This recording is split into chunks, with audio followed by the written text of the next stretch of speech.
Hoy, quiero invitarlos a una reflexión profunda sobre algo que todos anhelamos, pero que a menudo parece escurrirse entre nuestros dedos. Nos preguntamos, quizás con frecuencia, ¿por qué, aun gozando de salud y comodidades materiales, muchas personas no logran sentirse satisfechas? Y más aún, ¿qué hace que una vida valga la pena? Estas son interrogantes que han resonado a lo largo de la historia de la humanidad, y que hoy exploraremos a través de la lente de uno de los pensadores más lúcidos del siglo XX. Permítanme guiarlos por un viaje a través de la obra de Bertrand Russell, La conquista de la felicidad, un pequeño opúsculo que, desde su publicación en 1930, ha sido calificado por algunos como el primer libro de autoayuda.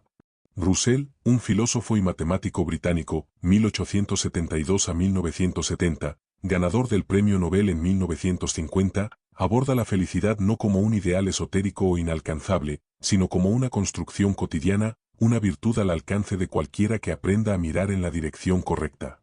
En el prefacio de su obra, Russell expresa su convicción de que muchas personas infelices podrían alcanzar la felicidad si dirigen sus esfuerzos de manera hábil.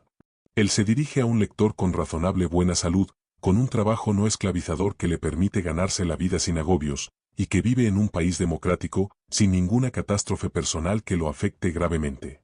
Fernando Savater, en su prólogo, resalta que Russell es un filósofo inusual para el siglo XX por su enfoque optimista y práctico de la felicidad, contrastando con otros pensadores de su época, como Heidegger o Sartre, que la veían como trivial o inalcanzable.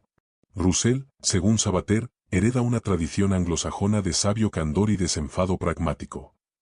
La conquista de la felicidad se estructura en dos partes principales, causas de la infelicidad y causas de la felicidad. ¿Cómo el contexto histórico influye en la visión de Russell? La obra de Bertrand Russell no puede aislarse de las circunstancias que lo llevaron a escribirla.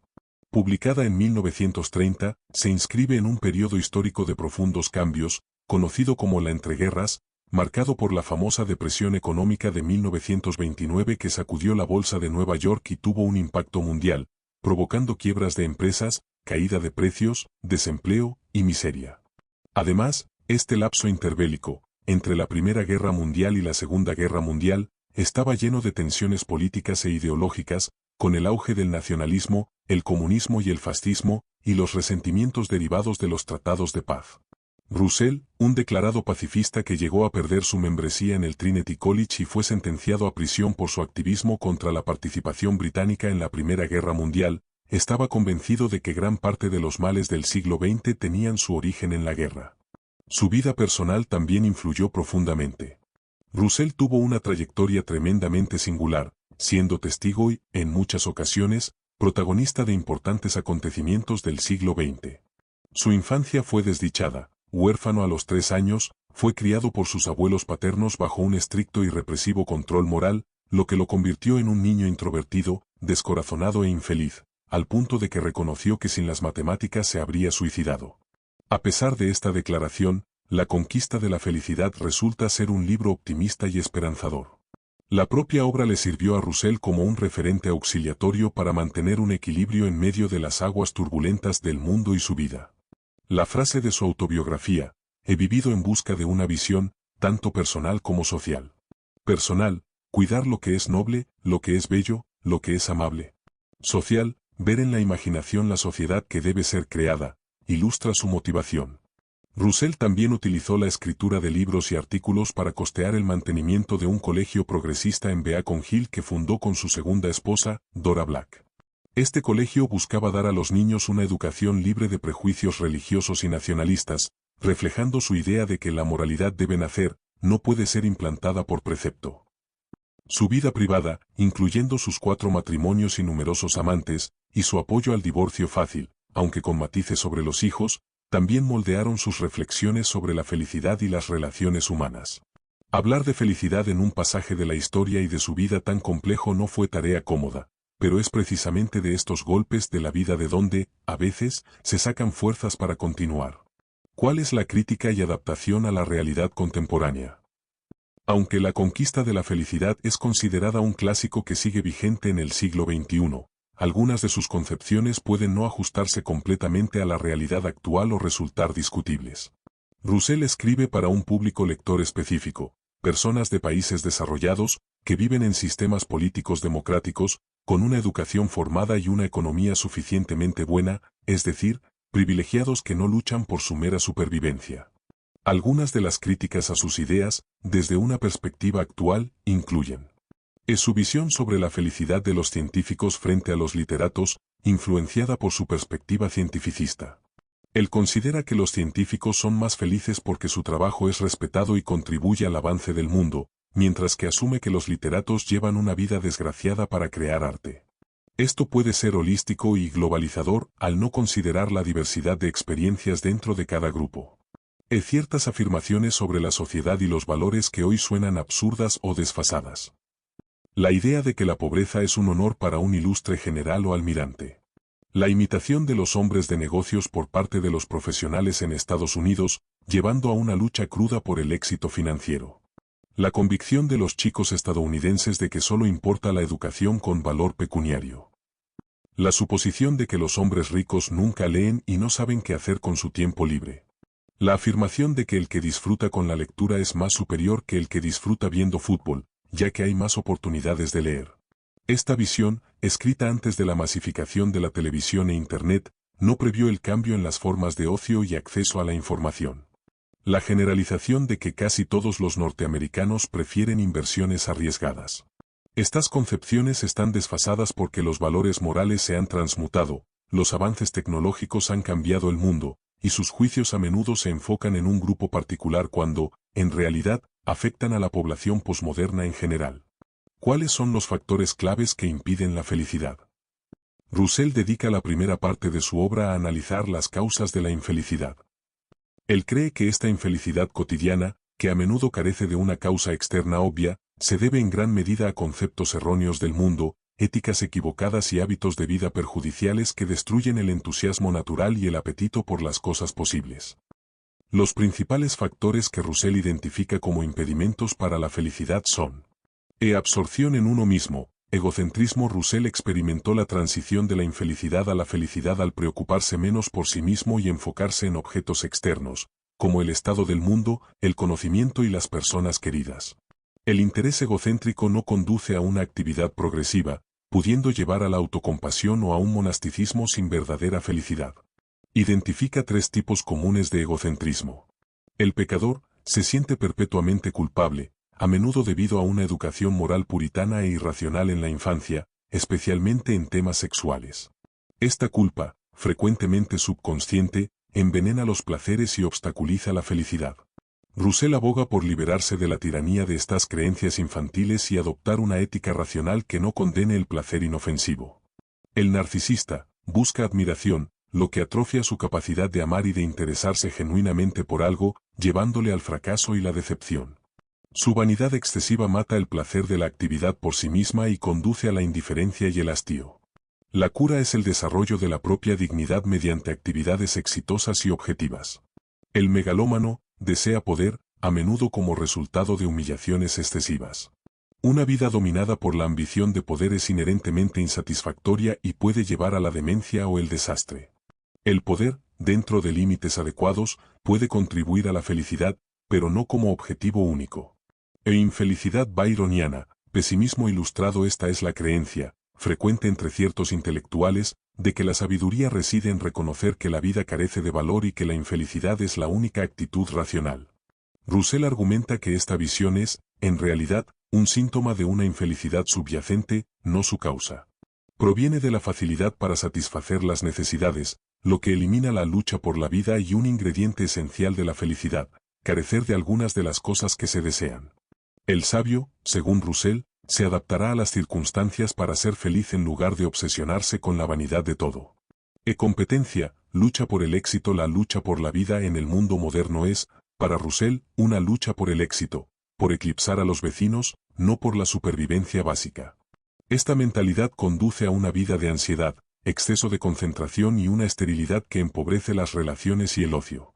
La importancia excesiva del éxito competitivo envenena tanto el trabajo como el ocio, llevando a la fatiga nerviosa, la búsqueda de excitaciones artificiales y, en última instancia, a la esterilidad biológica.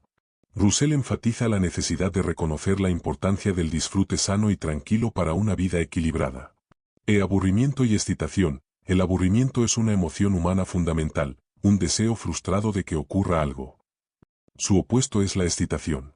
Aunque la era de las máquinas ha reducido el aburrimiento general en comparación con las sociedades agrícolas, la gente moderna tiene más miedo de aburrirse. La búsqueda excesiva de excitación es como una adicción, que requiere estímulos cada vez más fuertes, agota los nervios, embota el gusto por placeres profundos y lleva a la fatiga. Roussel argumenta que una cierta capacidad para soportar el aburrimiento es esencial para una vida feliz y debe enseñarse desde la infancia, evitando la sobreestimulación pasiva. Los grandes logros requieren trabajo persistente y periodos de calma. La desconexión con la vida en la tierra, ritmos naturales y conexión con la naturaleza, también es una causa de aburrimiento y angustia en las poblaciones urbanas modernas.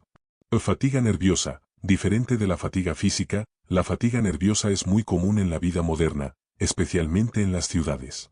Es causada por el ruido, la constante presencia de desconocidos, las prisas y, sobre todo, la preocupación crónica. La preocupación es la incapacidad de dejar de pensar en problemas cuando no se puede hacer nada al respecto.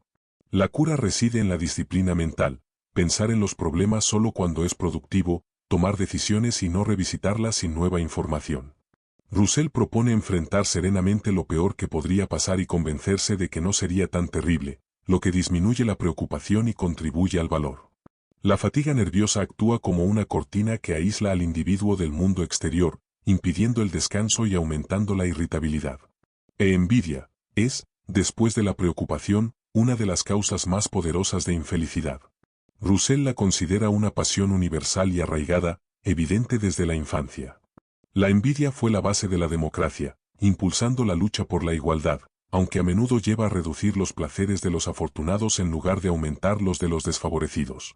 Quien la siente es infeliz porque sufre por lo que tienen los demás en lugar de disfrutar lo propio.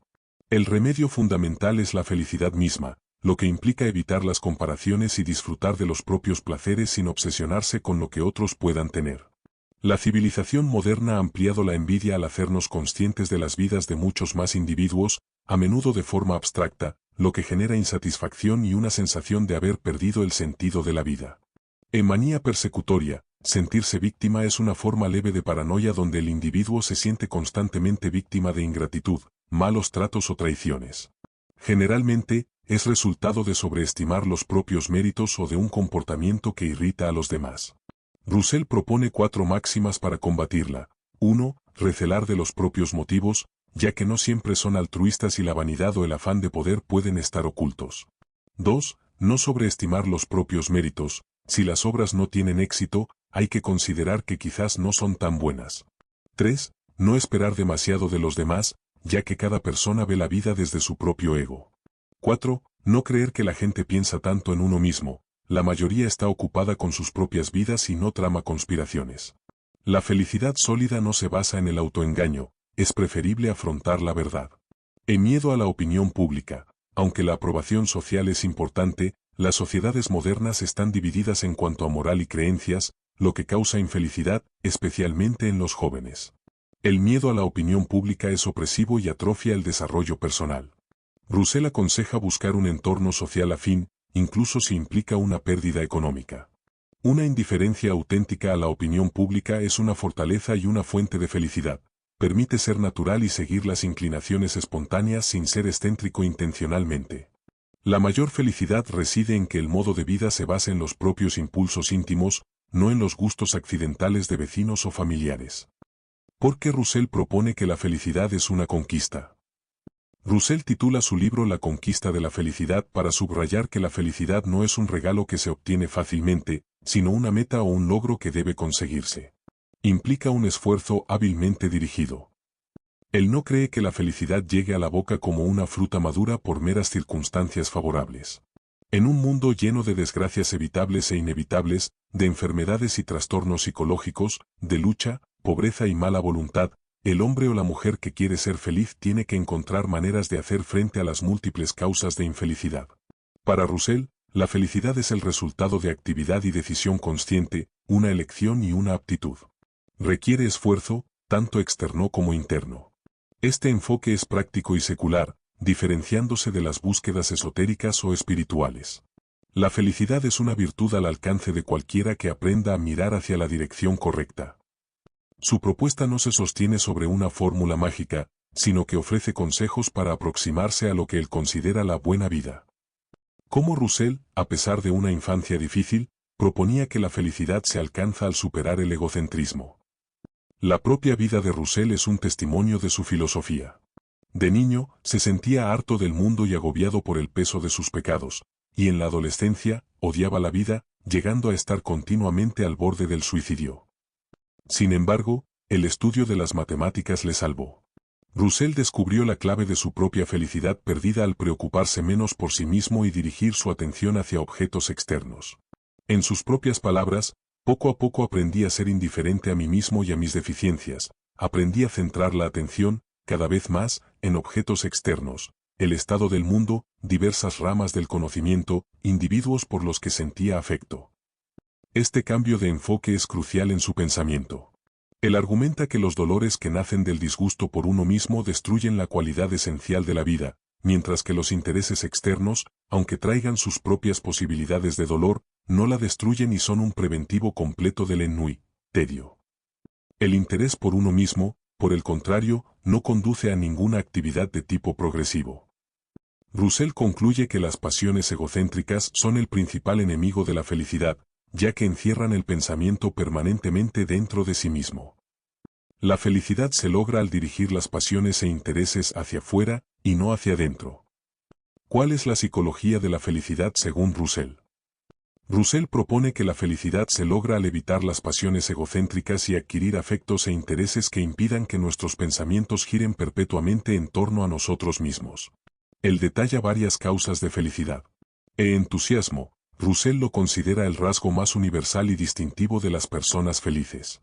Es el apetito por la vida, en contraposición al aburrimiento o el desencanto. Cuantas más cosas interesen a una persona, más oportunidades tendrá de ser feliz y menos vulnerable será a los caprichos del destino. La mente necesita materiales del mundo exterior, una mente centrada en sí misma se vuelve vacía y estúpida. El entusiasmo puede ser general, interés en diversas cosas, o especializado, una afición o causa específica. Sin embargo, advierte que las pasiones deben tener moderación y encajar en un marco general que incluya salud, dominio de las facultades, ingresos suficientes y deberes sociales. Las pasiones excesivas a menudo son un intento de escapar de un problema interno. El entusiasmo genuino es natural en niños y animales, pero puede ser destruido por las restricciones de la vida civilizada y los conflictos psicológicos internos. El cariño, afecto, sentirse amado fomenta el entusiasmo. La falta de afecto lleva a la inseguridad, timidez y egocentrismo. El afecto recibido, especialmente en la infancia, proporciona una sensación de seguridad que permite una exploración alegre del mundo. El mejor tipo de afecto es recíprocamente vitalizador, donde las personas se dan cariño con alegría y sin esfuerzo, y el mundo se vuelve más interesante para ambos. No es posesivo y busca la excelencia del ser amado. El afecto dado, cuando es genuino y no motivado por el miedo o el egoísmo, es una de las principales manifestaciones del entusiasmo por la vida y una señal de que uno ha escapado de la cárcel del ego. La cautela en el amor es letal para la felicidad. En la familia, aunque Russell reconoce que la familia es una institución a menudo desorganizada y mal encaminada que puede ser fuente de infelicidad, también afirma que la paternidad tiene el potencial de proporcionar la mayor y más duradera felicidad. Los problemas actuales de la familia incluyen la disminución de la natalidad en sociedades civilizadas debido a la carga de la maternidad, pérdida de empleo, escasez de servicio doméstico, y la incertidumbre psicológica de los padres modernos, temor a dañar a los hijos por influencia del psicoanálisis. La clave para la felicidad familiar es que los padres respeten la personalidad del hijo desde el principio, evitando la tiranía y el afán posesivo. La paternidad conecta al individuo con el río de la vida, dándole un sentido de trascendencia y continuidad más allá de su propia existencia mortal, lo cual es esencial para la felicidad una vez pasada la juventud. El trabajo, incluso un trabajo aburrido es mejor que no hacer nada, ya que ocupa el tiempo y evita el hastío. El trabajo proporciona oportunidades para el éxito y la ambición, y es una fuente importante de constancia en los propósitos, un ingrediente clave para la felicidad a largo plazo. El trabajo interesante se caracteriza por el ejercicio de una habilidad, el placer de dominar y aplicar destrezas, y la construcción, crear algo con un propósito. Es fundamental que el trabajo permita el autorrespeto, los trabajos que obligan a prostituir el talento o a hacer algo que uno considera pernicioso no pueden dar una satisfacción auténtica y llevan al cinismo. E intereses no personales, intereses secundarios son actividades realizadas en el tiempo libre que no tienen una importancia práctica directa y que permiten a la mente consciente descansar de las preocupaciones principales.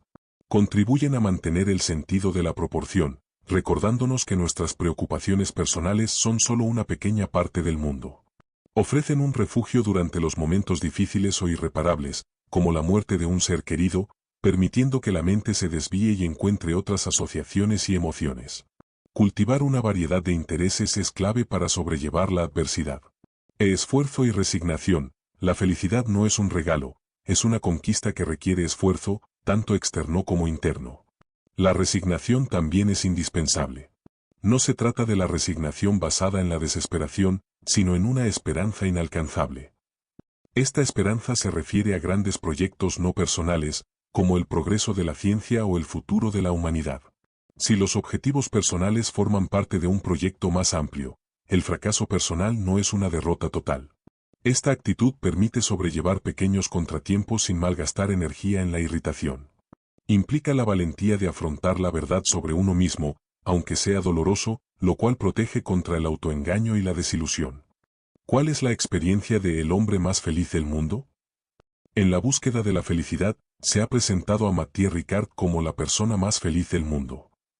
Este biólogo molecular, que se hizo monje tibetano y traductor oficial del Dalai Lama, alcanzó una cifra inaudita en las escalas de beatitud al escrutarse su actividad cerebral. Ricard vive austeramente y ha donado los beneficios de sus libros a causas humanitarias, considerando el altruismo fundamental para sentirse mejor. Él reconoce que no hay recetas universales y que cada persona debe llevar a cabo su específica e intransferible búsqueda de la felicidad.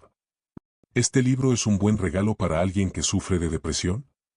Esta es una pregunta crucial y delicada.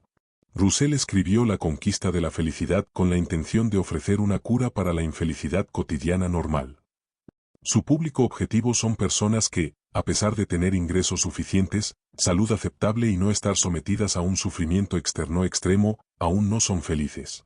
Roussel asume que la infelicidad de estas personas se debe a conceptos del mundo erróneos, a éticas erróneas, a hábitos de vida erróneos. Sin embargo, para alguien que sufre de depresión clínica, la obra de Roussel podría no ser el regalo más adecuado o suficiente. Un usuario de Reddit, al considerar regalar el libro a alguien deprimido, menciona que Roussel no proporciona recetas, sino que invita a reflexionar profundamente sobre el sistema, la sociedad y la historia, y que su enfoque crítico y analítico no sé si sube el ánimo. La depresión es una condición compleja que a menudo requiere apoyo profesional de psiquiatras o psicólogos, ya que implica desajustes psicológicos que van más allá de los problemas ordinarios de la vida que Roussel aborda. Si bien los principios de Roussel sobre el egocentrismo o la disciplina mental pueden ser útiles para cierto tipo de malestar, no están dirigidos a tratar una condición médica como la depresión clínica.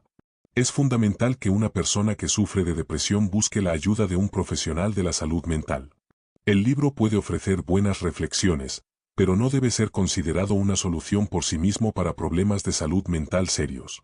¿Cuál es la diferencia entre Roussel y los libros de autoayuda modernos? La conquista de la felicidad ha sido calificado por algunos como el primer libro de autoayuda. Sin embargo, existen diferencias notables entre el enfoque de Roussel y muchos libros de autoayuda modernos. Roussel, aunque ofrece consejos, no promete una fórmula mágica. Su enfoque es marcadamente secular y busca una mente ordenada a través de la razón y el enfrentamiento sereno de los problemas. Su objetivo es liberar al individuo de conflictos internos y prejuicios irracionales para que pueda dirigir su energía hacia el exterior. En contraste, el discurso moderno de la felicidad, caracterizado como apicracia, tiende a ser individualista, centra excesivamente la atención en la persona y tiende a ignorar o minimizar el papel de las circunstancias externas, como las condiciones materiales, económicas o laborales. Es simplista, ofrece mensajes como con actitud todo se puede o basta con desearlo para conseguirlo, lo que puede llevar a ignorar los pasos necesarios para lograr algo. Sus recetas, guías, trucos, consejos son enormemente genéricos, aparentemente diseñados para servir a todo el mundo. Egoísta / autorreferencial, Pone por delante la idea de que todo lo que hacemos debe aportarnos algún beneficio personal, repercutir en nuestro bienestar y satisfacción, con muy poca consideración de cómo eso que hacemos contribuye o impacta en los demás. Se centra en el yo, en la gestión personal y el logro de metas individuales, lo que puede ser un impedimento para el bienestar de otros. Consumista, la felicidad se ha convertido en un producto de consumo, el producto estrella de una industria que ofrece claves para ser más feliz, vendiendo experiencias, identidades, salud y emociones. Este discurso vive de haber convertido la felicidad en un problema para el cual dice tener y ofrecernos la solución. Además, la epicracia tiende a responsabilizar personalmente al individuo por su infelicidad, fomentando un sentido de culpabilidad y banalizando el sufrimiento. Mensajes como la enfermedad es una batalla, una lucha personal, o cada cual tiene en la vida lo que se merece son ejemplos de esta tendencia. Esto implica que si uno sufre, es porque no está aplicando los sencillos trucos o pasos, lo que sugiere que lo que le pasa no es para tanto. Se fomenta la idea de que las emociones pueden dividirse en positivas o negativas, lo cual es incorrecto.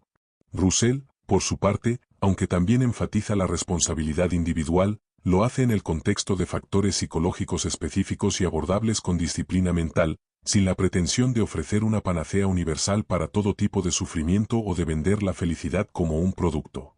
Él valora la alegría por su carácter colectivo en contraposición al discurso individualista de la felicidad, que a menudo sugiere que uno puede ser feliz en soledad o que los demás son el problema. ¿Qué dice la filosofía de Epicuro respecto de la felicidad? Epicuro, un filósofo griego que vivió en Atenas, dedicó su vida a encontrar la felicidad para sus discípulos. Contrario a la creencia popular, su ética del placer ha sido generalmente malentendida. Para Epicuro, la felicidad era la ausencia de dolor físico, aponia, y de perturbación mental, ataraxia. No buscaba el placer por sí mismo, sino un placer alejado de las riquezas, enraizado en la templanza y la moderación. Epicuro identificó 4 temores principales que causan dolor. El temor a los dioses, consideraba que no era razonable, ya que los dioses no intervienen en los asuntos humanos. El temor a la muerte, lo veía como ignorancia, porque cuando la muerte llega a nosotros ya no estamos. El temor por la falta de bienes, cuanto menos se desean bienes, mejor es. El temor por el propio dolor en general, creía que la actitud adecuada protege, ya que los dolores no duran para siempre. Distinguía entre placeres cinéticos, deseos que están siendo colmados, como una alegría o una comida, y placeres catastemáticos, cuando el deseo ya ha sido controlado y es estable, como la salud o la sabiduría de la conducta. Su famosa expresión hedonetes gastros, el placer del vientre, no glorifica los placeres corporales, sino que indica que, una vez satisfechos los apetitos básicos, se pueden lograr placeres superiores. Es decir, liberarse del hambre, la sed o el frío para dedicarse a felicidades verdaderamente mayores. Para Epicuro, la felicidad es una plenitud continua, pléroma, no una colección de momentos. Los deseos, según Epicuro, se dividen en 3 categorías: naturales y necesarios, calmar la sed; naturales y no necesarios, beber en exceso; y ni naturales ni necesarios, beber lo que es perjudicial. Si los deseos nos dominan, no podemos ser felices. Su filosofía era una terapia para el alma, buscando erradicar los juicios y conductas inapropiadas mediante la argumentación filosófica y la disciplina. A diferencia de Aristóteles, Epicuro no requería bienes externos para la felicidad, exceptuando las necesidades básicas. La virtud era el gran medio para el placer, siendo la prudencia la principal de las virtudes. La amistad, filía, era central en el pensamiento epicúreo, entendida como un amor amplio hacia otra persona o la humanidad. Rechazaba la pasión desenfrenada en las relaciones, ya que podía llevar a la alteración de la serenidad del alma, envidias, celos o actitudes posesivas. El matrimonio no era recomendado, salvo por razones de compañía y siempre que no generara dependencia, promoviendo la autarquía o autosuficiencia. Los epicúreos buscaban vivir en retiro, lejos de la ciudad y la política, a diferencia de las posturas platónicas o aristotélicas. ¿Cuál es la relación entre la moralidad cristiana y la felicidad? La relación entre moralidad cristiana y felicidad es un tema complejo que ha generado debates a lo largo de la historia, con posibilidades de respuestas positivas o negativas. La pregunta ¿permite ser feliz la moral cristiana? Es, en sí misma, desafiante. Históricamente, la moral cristiana ha sido criticada por pensadores como Nietzsche, Freud y Marx, quienes han negado su capacidad de hacer feliz al ser humano. Crítica de Nietzsche argumenta que la moral cristiana niega que la felicidad se encuentre en la alegría de vivir, la plenitud, el vigor o el orgullo, sino que la sitúa en la debilidad y la resignación. Para Nietzsche, la moral cristiana fomenta una felicidad aletargamiento, una felicidad domesticación. Esto se debe a que, en la fe cristiana, Dios es la única fuente de fuerza y poder, y el hombre debe recurrir a él para salir de su debilidad, lo que lleva a un sentimiento de culpa y a prácticas ascéticas para ahogar los remordimientos. Nietzsche sostiene que la moral cristiana ha sacralizado la moral para evitar que la persona cuestione su origen y su valor. Para él, la muerte de Dios y la eliminación del cristianismo harían posible una transmutación de los valores, donde el hombre crearía su propia moral más allá del bien y del mal, con un sí a la vida y un sí al amor vital que no acepta ser vencido ni resignarse. Considera que el amor predicado por el cristianismo proviene del miedo al dolor y hace al hombre más religioso, no más humano. Crítica de Freud. El pensamiento freudiano sugiere que la moral responde a intereses ocultos e inconscientes que luego se racionalizan. La religión y la fe se convierten en un mecanismo de defensa frente a las limitaciones, frustraciones y la misma muerte, ofreciendo la ilusión de un Dios bueno y providente que premiará al creyente. La conducta moral, aunque no siempre traiga felicidad, se convierte en un medio para conseguir la cercanía de Dios. Crítica de Marx. Para el marxismo clásico, la moral cristiana no ha sido un camino de liberación, sino un conjunto de exigencias que han buscado conservar el orden establecido en favor de la clase dominante. Ha fomentado una visión demasiado individualista, marginando la preocupación por el cambio social, y ha adormecido las conciencias frente a las injusticias. A pesar de estas críticas, la moral cristiana puede ser un camino de felicidad si cumple ciertas condiciones de posibilidad. En moral de motivaciones cristianas, la felicidad brota de una experiencia personal de Jesucristo, donde el acontecimiento Cristo se convierte en la mejor de las buenas nuevas. Solo a través de un conocimiento experiencial de la persona de Jesús la norma se convierte en vida y en un camino gozoso de seguimiento. Es superación de una moral heterónoma a una moral de autonomía teónoma. Las críticas a la moral heterónoma, que concibe a Dios como un superyo castigador o como un Dios tapahueco que impone normas desde fuera, son válidas. La moral debe fundamentarse en una relación creatural con Dios, donde la persona es amada y no manipulada. Dios es el fin que finaliza al ser humano desde dentro, abriéndolo a la trascendencia.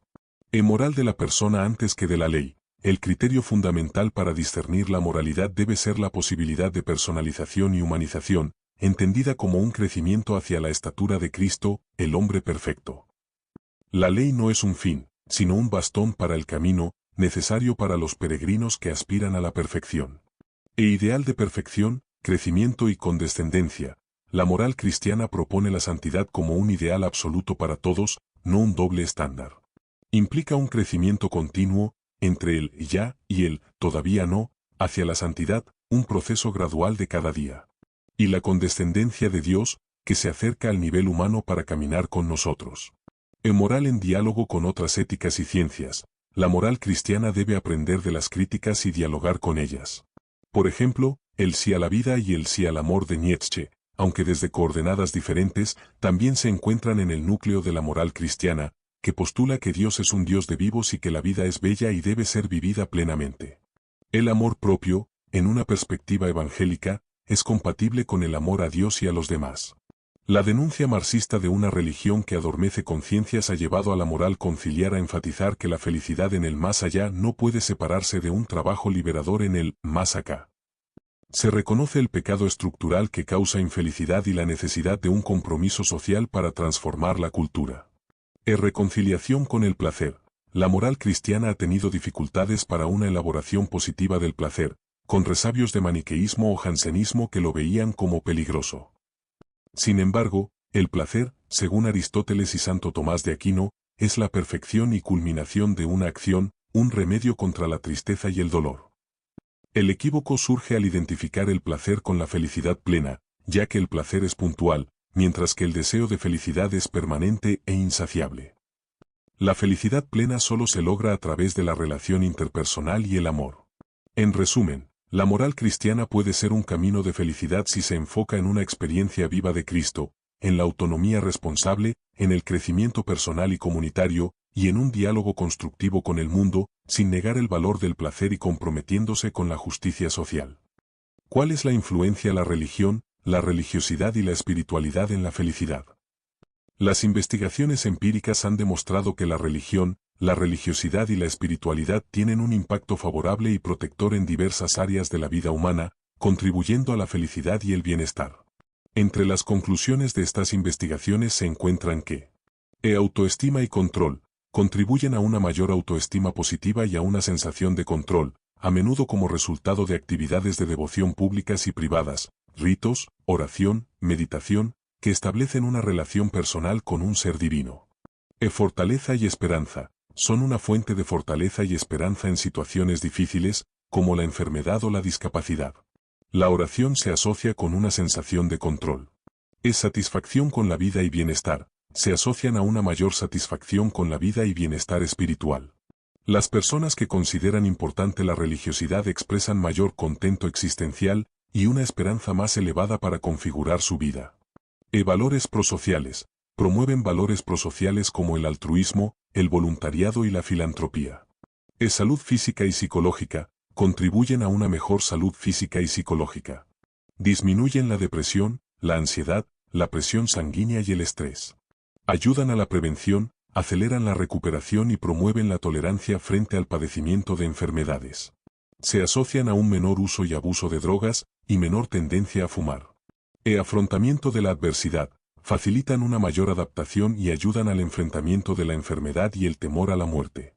Permiten encontrar significado en la experiencia del sufrimiento y trascenderla. La espiritualidad se define como la capacidad de autotrascendencia, que permite a la persona ampliar sus fronteras personales y orientarse hacia actividades y objetivos más allá de sí misma, sin negar el valor del ser en el presente y favoreciendo su maduración. Implica la comprensión del significado y propósito de la vida, la voluntad de vivir y la fe en uno mismo, en los demás o en Dios. El concepto de espiritualidad incluso ha superado los límites de la religión y la moral en el mundo occidental, siendo ampliamente estudiado en el campo de la salud.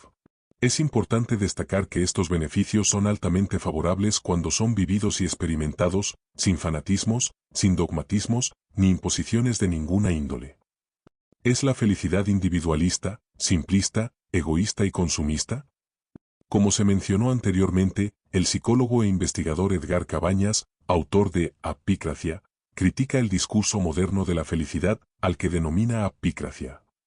Según Cabañas, este discurso tiene las siguientes características. Individualista, pone el foco en la propia persona y tiende a ignorar el papel de las circunstancias externas, como las condiciones materiales, económicas, sociales y laborales, en el bienestar. Este discurso sugiere que uno puede ser feliz en soledad y que los demás pueden ser un problema para la propia felicidad. Es simplista, ofrece mensajes como con actitud todo se puede o basta con desearlo para conseguirlo. Sus recetas son enormemente genéricas, supuestamente válidas para todo el mundo. Esto puede llevar a no tomarse en serio el sufrimiento de las personas, implicando que lo que le pasa no es para tanto si puede resolverse con sencillos trucos. Sugiere que la vida no es complicada, sino que somos nosotros quienes la complicamos con pensamientos derrotistas, actitudes tóxicas o emociones negativas. Egoísta/narcisista, se enfoca en cómo uno mismo gestiona sus deseos, metas y objetivos, yo. A menudo, lo que hace feliz a una persona puede ser un impedimento para la felicidad de otra, pero este discurso rara vez tiene en cuenta el impacto en los demás. Consumista, la felicidad se ha convertido en un producto de consumo, el producto estrella de una industria que vende experiencias, identidades, salud y emociones. La industria de la felicidad vive de haber convertido la felicidad en un problema para el cual dice tener la solución. Cabañas también critica la injusta responsabilización personal y el fomento de la culpabilidad que este discurso genera, así como la banalización del sufrimiento existente. Mensajes como la felicidad es una elección o la enfermedad es una batalla son ejemplos de esta tendencia que, según él, genera hartazgo. Reivindica la alegría por su carácter colectivo y su contraposición al discurso individualista de la felicidad. ¿Cómo es la felicidad desde la perspectiva del estoicismo? Los estoicos, filósofos helenísticos, veían la filosofía como una herramienta para alcanzar la felicidad, a la que llamaron eudaimonía. Para ellos, la felicidad no se vincula a la satisfacción física, ni a depender de personas u objetos, ni a la ausencia de problemas. En cambio, la felicidad estoica se basa en lo que está bajo el control del individuo. El primer paso para alcanzar la felicidad en el estoicismo es el discernimiento, distinguir entre lo que está bajo nuestro control y lo que no. Epicteto promovió la dicotomía del control, una habilidad que se entrena diariamente hasta integrarse en la forma de ser. Si se pone atención en lo que no se puede controlar, se garantiza la desdicha. El segundo paso es actuar con virtud, de acuerdo con la propia naturaleza. El tercer paso es alcanzar la ataraxia, imperturbabilidad del alma, al actuar bien. Esto no implica negar las emociones, sino gestionarlas. La felicidad estoica no es una meta que se es, sino algo que se practica continuamente. La vida feliz o eudaimónica no es algo que deba lograrse de una vez, sino que se compone de grandes días. Para un estoico, vivir una vida feliz es centrarse en el momento presente y hacer lo mejor que se sabe y puede, repitiendo este proceso hasta la muerte. La sabiduría no se consigue en un retiro solitario, sino en el vivir con los amigos y en la ciudad. Los estoicos buscaban la sabiduría clásica para la vida moderna, centrándose en el progreso, no en la perfección. Explora la búsqueda humana de la felicidad a lo largo de la historia del pensamiento occidental. La búsqueda de la felicidad ha sido una constante en la historia del pensamiento occidental. En antigua Grecia, Tales de Mileto afirmó que la felicidad consistía en tener un cuerpo sano, fortuna y el alma bien educada, es decir, buena salud, éxito y formación intelectual.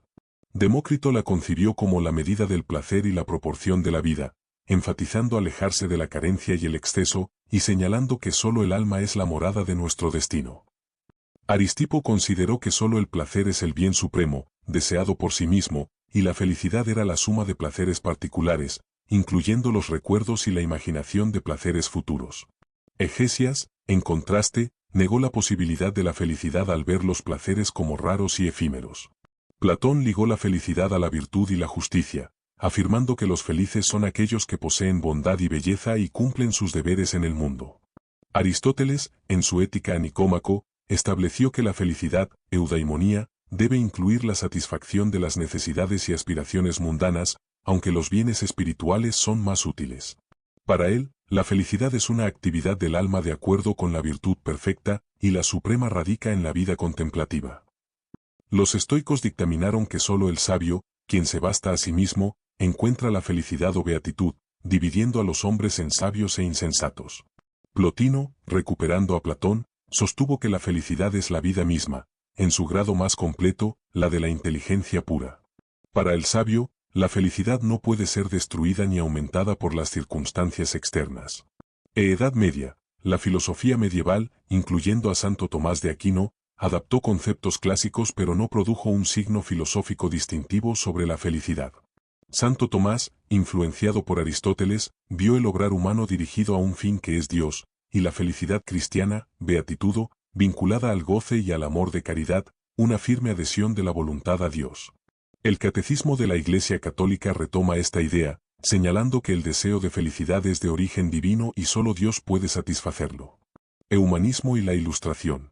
Locke asoció la felicidad con el placer, definiéndola como el mayor placer de que seamos capaces y la ausencia de dolor. Leibniz la vio como un placer duradero, producto de un progreso continuo hacia nuevos placeres. Hume introdujo una dimensión social, considerando la felicidad como un placer que puede difundirse al mayor número.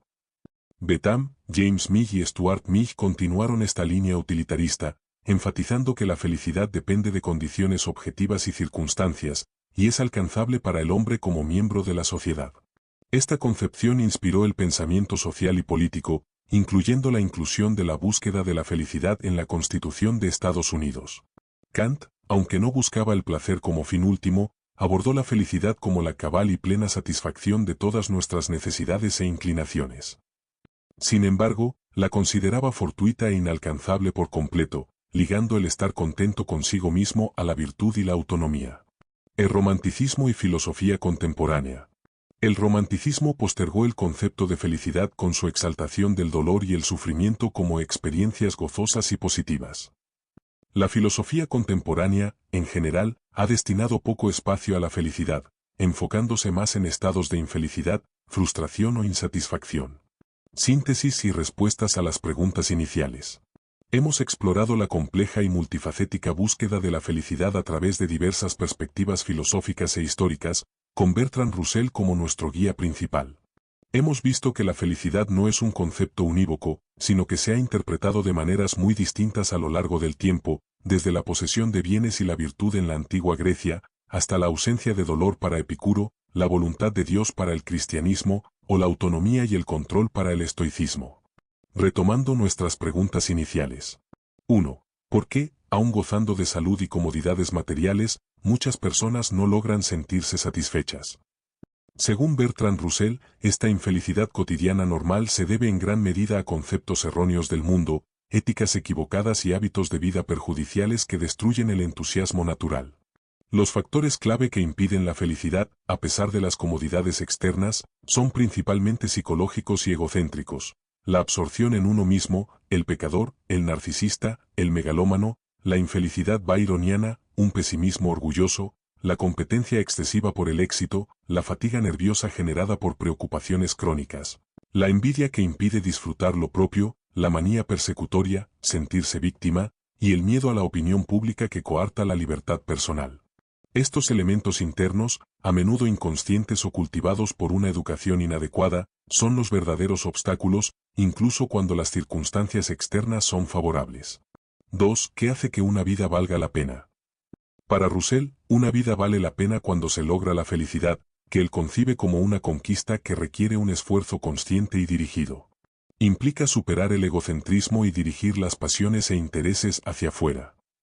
Los elementos que construyen una vida valiosa y feliz, según su psicología, incluyen el entusiasmo por la vida y por tener intereses amplios, el cariño, tanto el recibido que da seguridad como el dado que libera del ego, una familia donde prime el respeto y la trascendencia, un trabajo que permita el ejercicio de habilidades, la construcción y el autorrespeto, y intereses no personales que ofrezcan relajación y una perspectiva más amplia del mundo. También es clave el equilibrio entre el esfuerzo y una resignación basada en la esperanza en proyectos más grandes que uno mismo. Al vivir objetivamente, con afectos libres e intereses amplios, el individuo se siente parte de la corriente de la vida, encontrando en esta unión profunda e instintiva la mayor dicha. La felicidad, como hemos visto, no es una fórmula única. Para Epicuro, es la serenidad del alma y la ausencia de dolor a través de la moderación. Para los estoicos, es la eudaimonía, el florecimiento que se logra al enfocarse en lo que está bajo nuestro control y actuar con virtud en cada momento. Desde la perspectiva cristiana, la felicidad se encuentra en la experiencia personal de Jesús, en la autonomía teónoma, en una moral centrada en la persona y el amor, y en el compromiso social que busca superar las estructuras de pecado. La religión y la espiritualidad, sin fanatismos, han demostrado empíricamente ser fuentes de autoestima, esperanza, apoyo social y salud mental. Sin embargo, debemos ser críticos con discursos simplistas, egoístas y consumistas que nos hacen creer que la felicidad es un producto a elegir o comprar, y que el sufrimiento es una mera elección personal. La búsqueda de la felicidad es un viaje ancestral, y aunque el camino es personal, su autenticidad reside en la conexión con el mundo exterior y con los demás.